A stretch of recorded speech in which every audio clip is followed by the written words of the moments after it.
In a distant corner of the galaxy, far beyond the reach of human telescopes, an alien researcher named Zix-7 floated silently in his observation pod. His species was known for its insatiable curiosity about other life forms, and Zix-7 had dedicated decades to studying lesser-known creatures across the universe. This time, however, he had chosen a particularly puzzling subject: humanity. What fascinated him most was not their technological advancements or social structures, but something much simpler: their habit of sleep. Unlike many sentient beings, who rested by entering states of meditation or energy absorption, humans seemed to shut down entirely for hours at a time. Their bodies became still, their minds drifted into strange realms, and they appeared utterly vulnerable. To Zix-7, this behavior was both baffling and intriguing. Why would such a resourceful species willingly disconnect from reality every night? And what happened inside their minds during those hours of unconsciousness? To answer these questions, Zix-7 decided to observe humans up close. He chose a small town called Cedar Ridge as his research site, a quiet place where people lived simple lives and rarely drew attention from outsiders. Using advanced holographic technology, he disguised himself as a human and adopted the identity of Dr. Alan Harper, a visiting scientist conducting research on sleep patterns. With his new appearance, a tall man with short brown hair and glasses, he blended seamlessly into the community. Alan rented a small house near the edge of town and began introducing himself to the locals. It didn't take long for him to meet Emily Dawson, a kind-hearted nurse who worked at the local clinic. She had a deep interest in neuroscience and was immediately captivated by Alan's project. "I've always wondered why we dream," she said one afternoon over coffee. "Do you think it serves a purpose, or is it just random?" Alan smiled, careful not to reveal too much. "That's exactly what I'm trying to find out," he replied. "And I could use your help." He also befriended Jake Monroe, a mechanic with a passion for astronomy. Jake spent his nights gazing at the stars through a homemade telescope, dreaming of adventures beyond Earth. When Alan explained his study, Jake jumped at the chance to participate. "Sleep is boring," he joked. "But if you're saying it might be connected to space, count me in."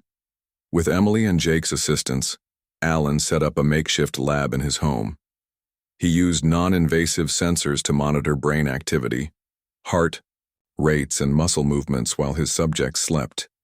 At first, the data seemed ordinary: cycles of light and deep sleep, bursts of rapid eye movement, and occasional shifts in breathing patterns. But as the weeks went by, something unusual began to emerge. During periods of deep sleep, Alan detected faint signals emanating from the human brain. These signals were unlike anything he had encountered before. They weren't random noise. They formed intricate patterns that resembled cosmic frequencies. The more he analyzed them, the more convinced he became that they weren't purely biological. Something external was influencing these waves, embedding itself within the fabric of human consciousness. One evening, as Alan reviewed Emily's latest sleep data, he noticed something extraordinary. Her brain activity emitted a frequency that matched a signal recorded decades earlier from a distant star system. The original signal had been dismissed by galactic astronomers as background interference, but now it appeared again, clear and deliberate, coming from a human mind. Alan leaned back in his chair, his thoughts racing. Was it possible that humans weren't just sleeping? Could they be communicating with something vast and ancient without even realizing it? The implications were staggering. If true, this discovery would rewrite everything known about human potential, and perhaps even the nature of the universe itself. The next day, Alan shared his findings with Emily and Jake, though he kept the full scope of his suspicions hidden. "I've noticed some interesting patterns in the data," he said cautiously. "It's almost like there's more going on in our minds than we understand." Emily frowned, her brow furrowing. "More how? Are you saying our brains are doing something unnatural?" "Not unnatural," Alan corrected. "Just unexpected. There's evidence of signals, almost like radio waves, being transmitted during deep sleep. I don't know where they're coming from yet, but they seem significant." Jake scratched his head, clearly struggling to grasp the concept. So what? We're all walking antennas or something? Alan chuckled softly. Maybe, or maybe we're part of something bigger than we realize. Despite their confusion, Emily and Jake agreed to continue helping him. Together, they expanded the study, recruiting volunteers from around Cedar Ridge. Each participant wore the same non-invasive sensors while sleeping, and Alan meticulously recorded their brain activity. As the data set grew, so did the mystery. Every human produced similar signals, yet each person's pattern was unique, as if carrying a personal signature. Then came the breakthrough. One night, while monitoring Jake's sleep, Alan identified another frequency, one that pointed to a specific location in space. The coordinates led to a nebula known as the Crimson Veil, a swirling mass of gas and dust infamous for its uncharted mysteries. Galaxies away, the nebula shimmered like a scarlet jewel against the blackness of space, a place few dared to explore. Alan stared at the screen, his pulse quickening. Whatever was happening, it wasn't confined to Earth. Humanity's sleep patterns were tied to something far greater, something waiting in the depths of the cosmos. For the first time since beginning his research, Alan felt a pang of unease. He had set out to study a curious habit, but he may have stumbled upon something humanity wasn't ready to face. As dawn broke over Cedar Ridge, Alan stood by the window, watching the sun rise over the sleepy town. Somewhere out there, beyond, the stars' answers awaited. And whether humanity was prepared or not, those answers were about to change everything. As the days turned into weeks, Alan continued his research with growing intensity. The signals he had uncovered in human brainwaves during deep sleep were unlike anything he had ever encountered. Each night, as his subjects drifted off, their minds emitted faint frequencies that resonated with patterns found in distant corners of the universe. It was as though humanity's subconscious was reaching out to something vast and ancient. Emily and Jake remained his closest allies, though they often struggled to grasp the enormity of what he was discovering. Emily, with her background in nursing and neuroscience, tried her best to make sense of the data. She spent hours poring over charts and graphs, her brow furrowed in concentration. "These patterns," she said one evening, pointing to a particularly complex wave on the screen, "they almost look like communication." Alan nodded slowly. "That's exactly what I'm starting to think. But if it is communication, who or what is on the other end?" Jake, meanwhile, approached the mystery with his usual mix of curiosity and humor. "So you're saying we might be talking to aliens in our sleep?" he joked, leaning back in his chair. But when Alan didn't laugh, Jake's grin faded. "Wait, you're serious, aren't you?" "I don't know yet," Alan admitted. "But the evidence is pointing in that direction. Every human I've studied produces these signals, but each person's pattern is unique. It's like a fingerprint, and some of those patterns match frequencies recorded from deep space." Jake frowned, clearly uneasy. "Okay, that's creepy. Are you telling me we're all walking antennas for alien messages or something?" "It's not quite that simple," Alan replied. "But yes, there's a possibility that humans are connected to something far beyond this planet. Something we don't fully understand." The trio decided to dig deeper. They expanded their study, recruiting more volunteers from Cedar Ridge. Each participant wore the same non-invasive sensors while sleeping, and Alan recorded every detail of their brain activity. As the dataset grew, so did the complexity of the signals. Patterns began to emerge, patterns that seemed deliberate, almost like code. One night, while monitoring Emily's sleep, Alan detected something extraordinary. Her brain activity emitted a frequency identical to one recorded decades earlier from a distant star system.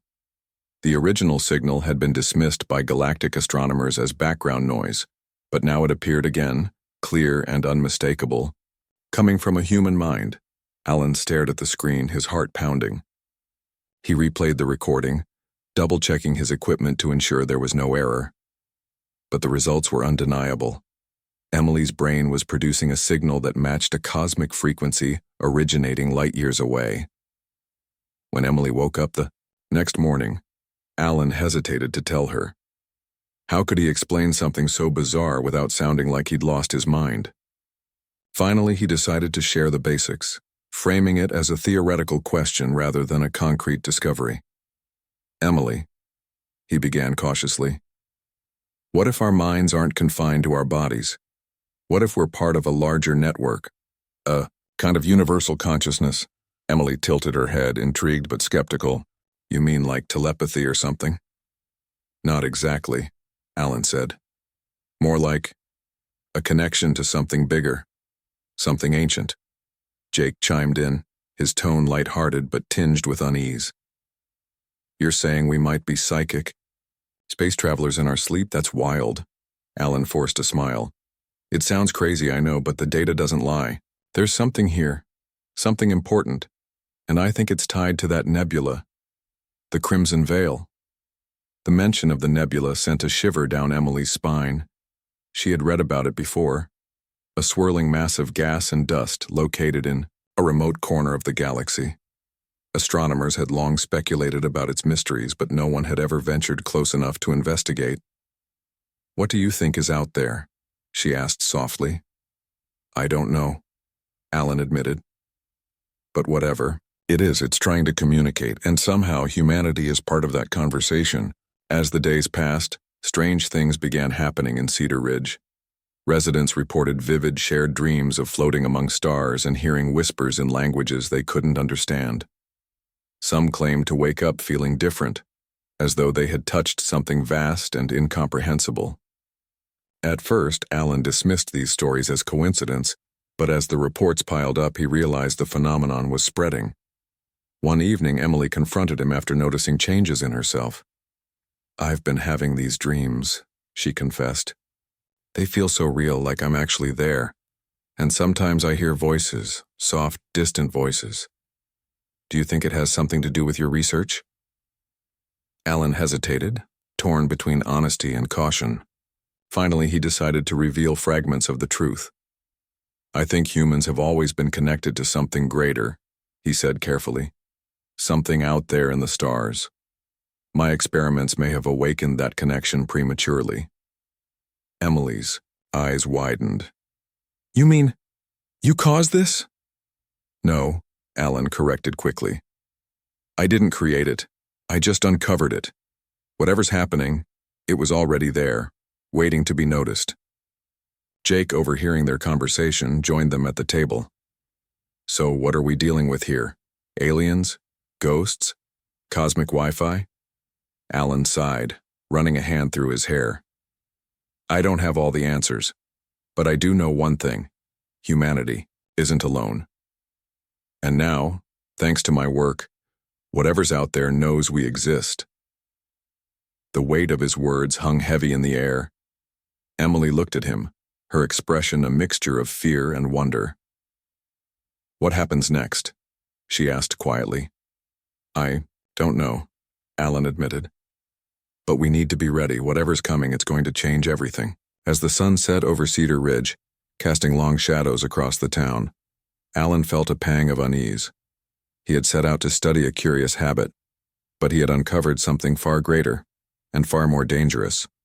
The signals weren't just random noise.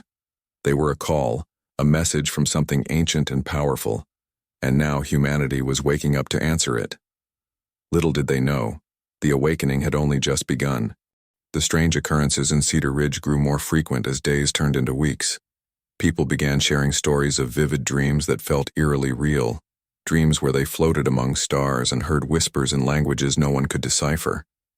Some woke up with a lingering sense that they had touched something vast and ancient, while others claimed to feel different, more connected, yet also more vulnerable. The town buzzed with quiet unease, though few dared to speak openly about what was happening. Alan watched it all unfold with a mix of fascination and dread. He knew the phenomenon wasn't random. It was tied to the signals he had uncovered. Every human mind seemed to be tapping into something greater during sleep, something beyond comprehension. And now, thanks to his experiments, that connection was growing stronger. Emily and Jake noticed the changes too. Emily often found herself staring at the night sky, her thoughts drifting to the nebula Alan had mentioned, the Crimson Veil. She couldn't shake the feeling that it held answers she desperately wanted but feared to uncover. Jake, on the other hand, tried to brush off the strangeness with humor, though his jokes carried an edge of nervousness. "Maybe we're all turning into space wizards," he quipped one evening. But even he couldn't deny the weight of what was happening. One night, Emily approached Alan with a question that had been haunting her. "Do you think this is dangerous?" she asked softly, her voice barely above a whisper. "I mean, whatever's out there, do you think it's friendly?" Alan hesitated, unsure how to respond. "I don't know," he admitted. "But I don't think it's hostile either. These signals, they're not aggressive. They feel curious, like they're trying to reach out." "Reach out for what?" Emily pressed. "What do they want from us?" "That's the question, isn't it?" Alan said, his gaze distant. "Maybe they've been waiting for us to notice them. Or maybe we're part of something bigger than we realize." Jake chimed in, his tone unusually serious. "You ever think about what happens if we can't handle it? What if this thing, we wake it up, and it decides we're not ready?" Alan didn't answer right away. He had thought about it, of course. The possibility that humanity might not be prepared for what lay ahead weighed heavily on him, but backing out wasn't an option. The signals were already spreading, awakening minds across Cedar Ridge and beyond. Whatever was coming, it was inevitable. Determined to find answers, the trio focused their efforts on decoding the patterns within the sleep signals. They worked tirelessly, analyzing thousands of recordings from volunteers across the town. Slowly, they began piecing together a clearer picture. The signals weren't just random frequencies, they formed coordinates pointing to a specific region of space. It wasn't just any location, it was the heart of the Crimson Veil. The discovery sent a jolt through Alan. The nebula wasn't just a backdrop. It was the source. Whatever intelligence was behind the signals, it resided there, hidden among the swirling clouds of gas and dust. But why had it chosen humanity? And why now? As they delved deeper into the data, strange events continued to ripple through Cedar Ridge. Neighbors reported shared dreams. Entire groups waking up with identical memories of floating in a luminous void surrounded by shimmering forms. The whispers grew louder, more insistent, until some residents swore they could understand fragments of the alien language. Fear spread like wildfire, and rumors of government cover-ups and secret experiments swirled through the town. Fearing panic, Alan realized the awakening had already begun.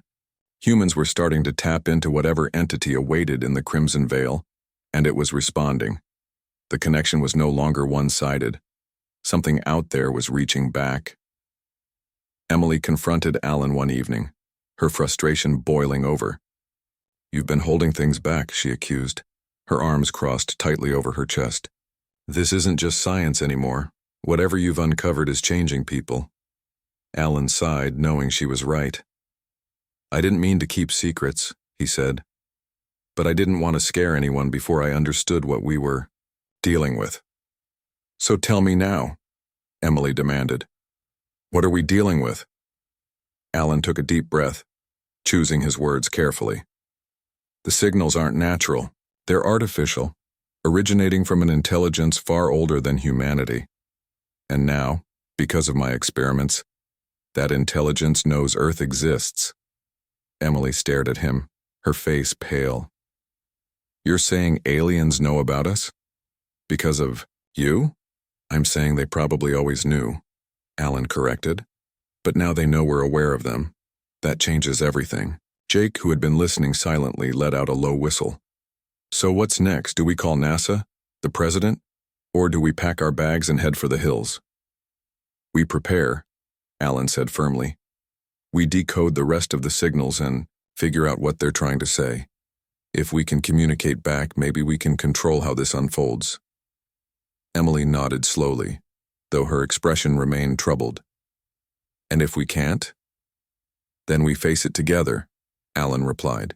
"Whatever happens, we're in this as a species. We'll adapt or we won't. The trio redoubled their efforts, working around the clock to refine their findings. They mapped the coordinates embedded in the sleep signals, cross-referencing them with astronomical data. The destination was clear, the heart of the Crimson Veil. But getting there, or even contacting whatever waited there, was another matter entirely. News of the phenomenon began spreading beyond Cedar Ridge. Scientists and governments took notice, drawn by reports of shared dreams and unexplained phenomena. Teams of researchers descended on the town, eager to study the mysterious signals. But Alan knew they were outmatched. This wasn't a problem that could be solved with conventional science. Humanity was dealing with something far older, far wiser, and far more powerful than anything they had encountered before. One fateful evening, as Alan reviewed the latest data, he detected a shift.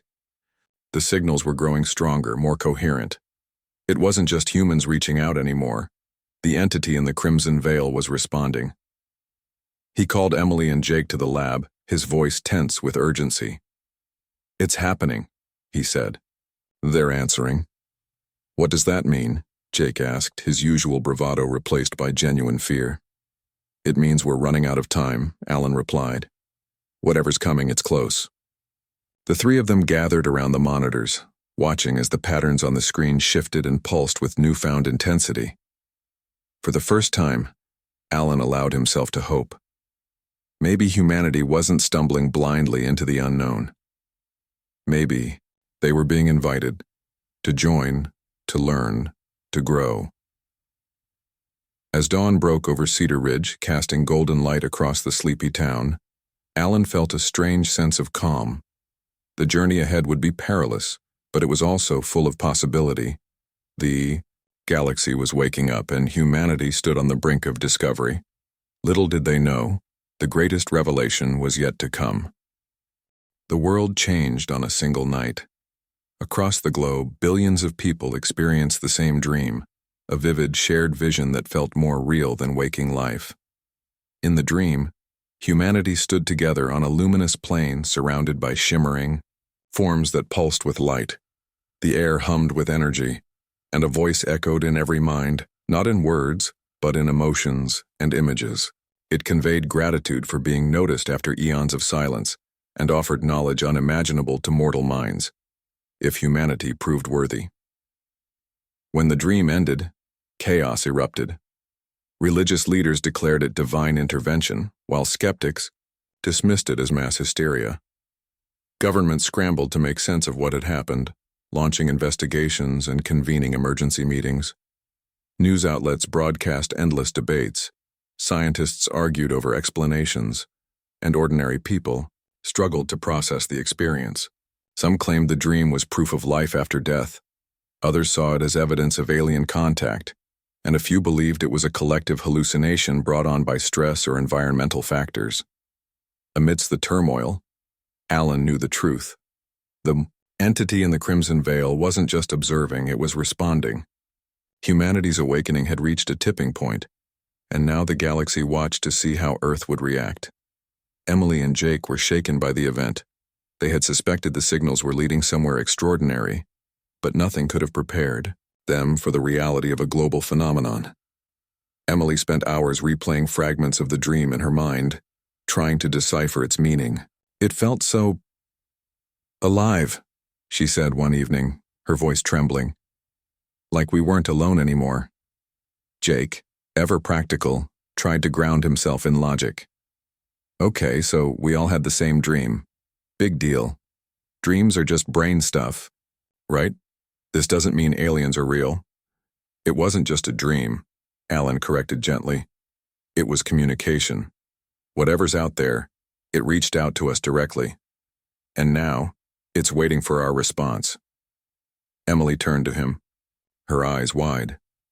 "What kind of response does it want?" "That's the question," Alan admitted. "But I think it wants to know if we're ready. Ready to understand, to grow, to step into something bigger than ourselves." Jake frowned, clearly uneasy. "And if we're not ready, what then?" Alan didn't answer. He didn't need to. The implications hung heavy in the air. If humanity failed to meet the challenge, the consequences could be catastrophic. Or perhaps worse, they might simply be ignored, left behind as the rest of the galaxy moved forward without them. Determined to act, Alan proposed a bold plan. Using the coordinates decoded from the sleep signals, he suggested constructing a probe capable of transmitting coherent messages back to the Crimson Veil.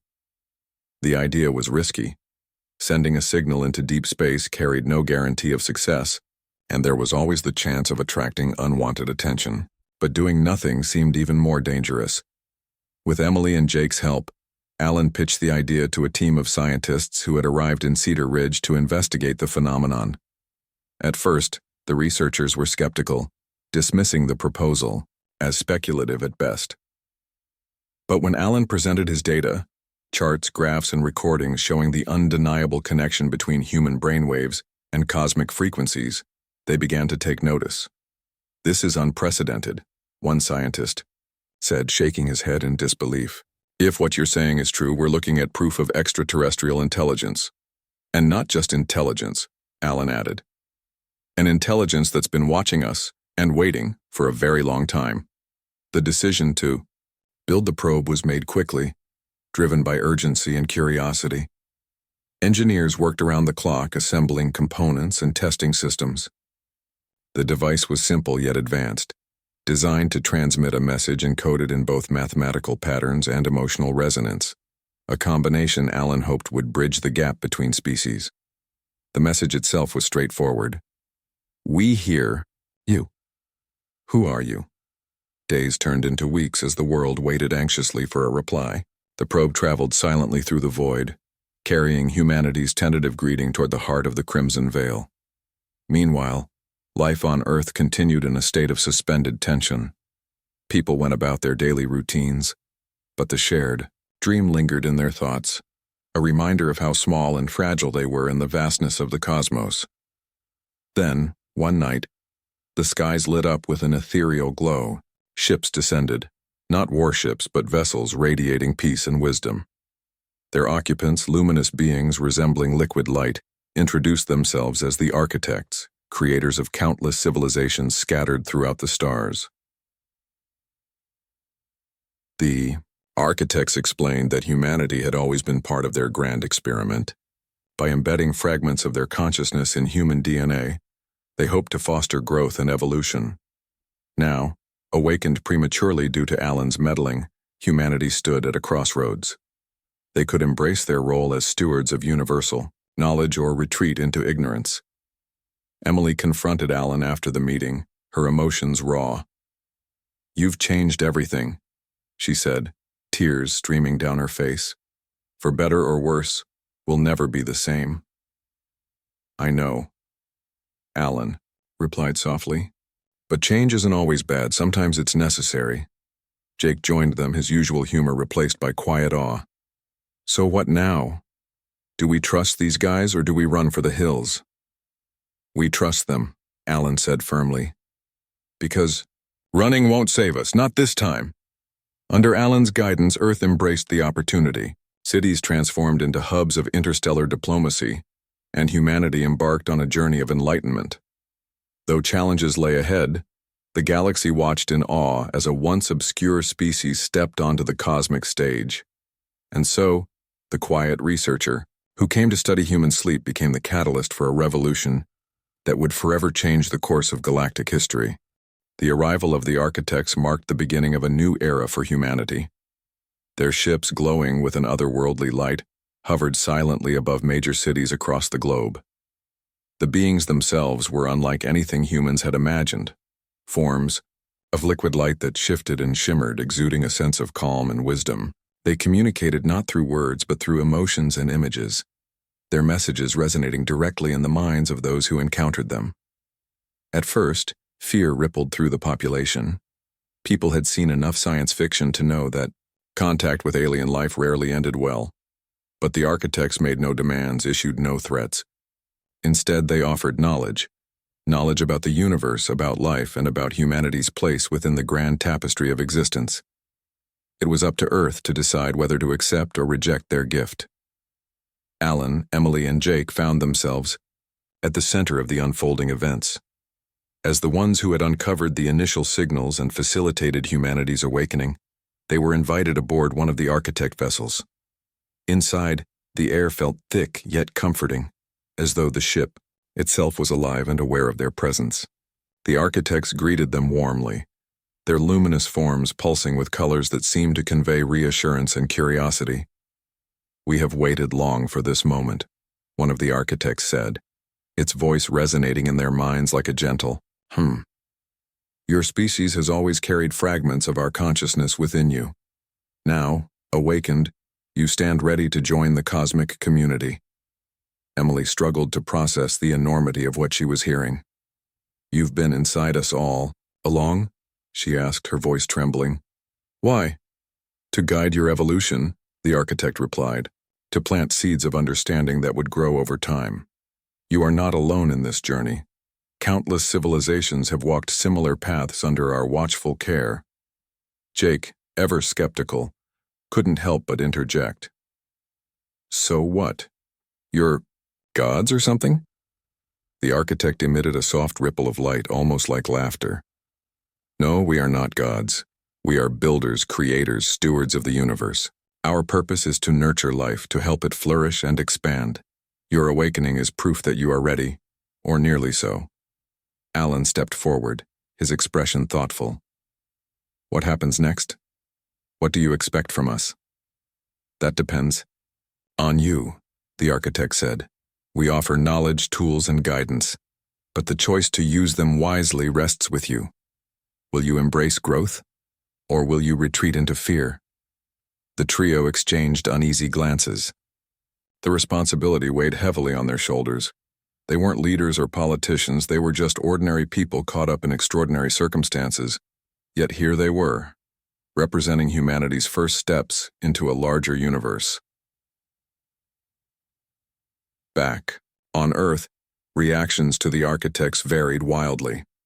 Some embraced the visitors with open arms, seeing them as saviors offering enlightenment. Others viewed them with suspicion, convinced they had ulterior motives. Protests erupted in major cities, with crowds chanting slogans ranging from "Welcome the architects" to "Stay away from our planet." Governments struggled to maintain order, torn between awe and caution. Amidst the chaos, Alan worked tirelessly to bridge the gap between humanity and the architects. He became a spokesperson of sorts, explaining their intentions and advocating for cooperation. Emily supported him, using her medical background to study the physiological effects of prolonged exposure to the architect's presence. Jake, meanwhile, focused on documenting everything, recording interviews, taking photographs, and writing detailed accounts of each interaction. Slowly, trust began to build. The architects shared incredible insights about energy manipulation, faster-than-light travel, and sustainable living. They introduced concepts that challenged humanity's understanding of physics, biology, and even morality. Cities transformed into hubs of innovation, blending human ingenuity with alien technology. Education systems were revamped to include lessons on cosmic history and universal ethics. But progress came with challenges. Not everyone adapted easily to the rapid changes. Some clung stubbornly to old ways of thinking, rejecting the architect's influence outright. Others misused the newfound knowledge, creating weapons and tools that threatened global stability. Conflicts arose, testing humanity's ability to navigate its newfound role in the galaxy. Through it all, Alan remained steadfast. He knew the road ahead wouldn't be easy, but he believed humanity had the potential to rise above its flaws. With Emily and Jake by his side, he continued to guide Earth's transition, ensuring that every step forward was taken with care and consideration. One evening, as the sun set over Cedar Ridge, Alan stood outside the lab where it had all begun. The town had changed dramatically since his arrival. Once a quiet, unremarkable place, it now bustled with activity, home to researchers, diplomats, and curious visitors, eager to learn more about the phenomenon that had started it all. Emily joined him, her face reflecting the golden hues of twilight. "Do you think we did the right thing?" she asked quietly. "Bringing them here, I mean." Alan nodded slowly. "I think so. Humanity wasn't ready, Not completely. But neither were any of the other species the architects guided. Growth comes with risk. The important thing is that we keep moving forward. Jake appeared moments later holding a camera. Mind if I snap a picture? He joked, though his tone carried a hint of reverence. For posterity, you know. Alan smiled, stepping closer to Emily. Go ahead. As Jake captured the moment, Alan allowed himself a rare moment of reflection. He had come to Cedar Ridge seeking answers about human sleep, only to uncover something far greater, a connection between humanity and the cosmos. That discovery had awakened not just individuals, but an entire species propelling Earth onto the galactic stage. The journey was far from over. Challenges lay ahead, both for humanity and for the galaxy as a whole. But for the first time in centuries, perhaps millennia, Earth stood united, not out of fear, but out of hope. Hope for a future filled with possibility, wonder, and endless exploration. And as the stars twinkled overhead, Alan knew one thing for certain. The galaxy would never be the same again.